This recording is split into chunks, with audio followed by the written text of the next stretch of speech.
Bonjour Nathalie. Bonjour Rudy. Rudy, je voulais vous demander, vous lisez des BD? Vous aimez les bandes dessinées? Oui, enfin ça dépend desquelles. Alors, vous allez aimer lire une bande dessinée originale, celle que publient Benjamin Stora et Nicolas Lescanf aux éditions de la Découverte sur l'histoire des Juifs d'Algérie. Et donc Benjamin Stora, l'historien, qui s'essaye donc à la BD. Oui, alors ça se passe en 2019. C'est David, un jeune homme, qui rend visite à sa grand-mère qui vit à Sarcelles. Alors, il fouille dans les vieilles boîtes de photos et il veut connaître l'histoire de sa famille et de ses ancêtres. Alors, sa grand-mère l'encourage à assister à la conférence d'un historien sur le thème « L'histoire des relations des Juifs et musulmans de l'origine à nos jours », qui se déroule donc au palais de la Porte Dorée. On devine que l'historien en question, c'est Benjamin Stora. On le voit, on le devine parce que c'est pas tout à fait lui, mais voilà. Donc l'historien qui est responsable donc du Musée national de l'immigration à la Porte Dorée. Alors la dramaturgie de la BD est assez simple en fait.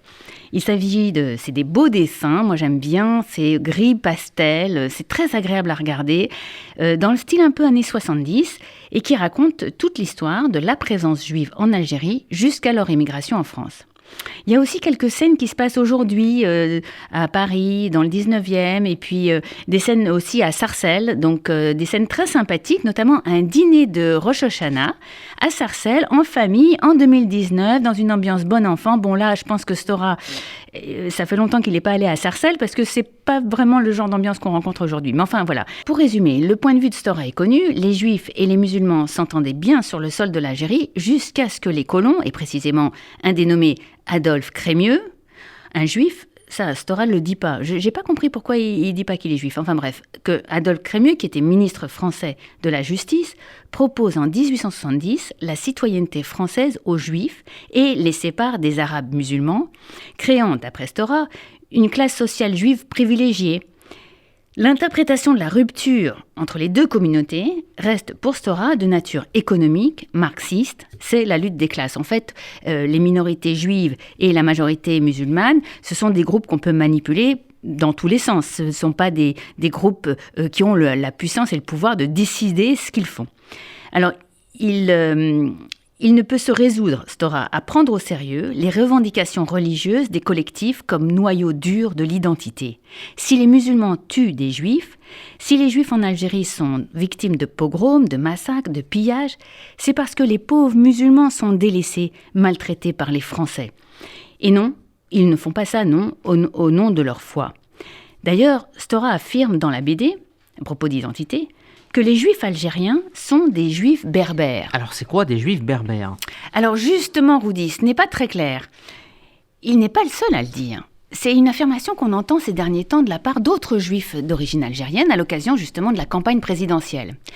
Je dois vous avouer, Rudy, que je trouve cela bizarre. Moi, qui connais de nombreux Kabyles et berbères et de nombreux juifs algériens, je peux l'affirmer, ils ne se confondent pas. Les juifs se disent juifs, les kabyles se disent kabyles, les berbères se disent berbères, bref, ce sont des ethnies conscientes de leur distinction avec leurs ancêtres, leur mythologie, leur langue, leur divinité et évidemment leur écriture et leur propre texte.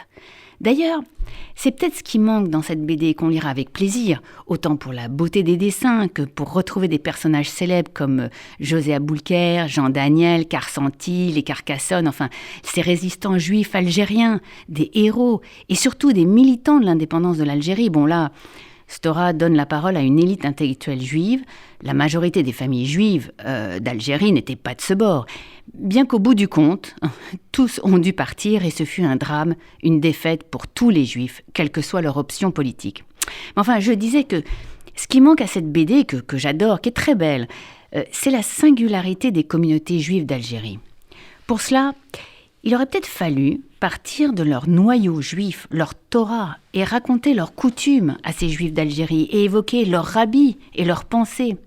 Il aurait fallu que Stora nous montre en quoi les juifs d'Algérie sont différents des juifs du Maroc, des juifs de Tunisie ou des juifs de Libye.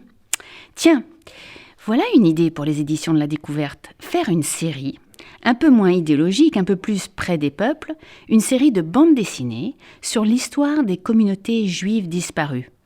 En commençant, pourquoi pas, Rudy, par la superbe communauté juive d'Ukraine, pays dont on parle tant malheureusement ces jours-ci, pays où plus d'1,5 million de Juifs furent atrocement assassinés dans la Shoah.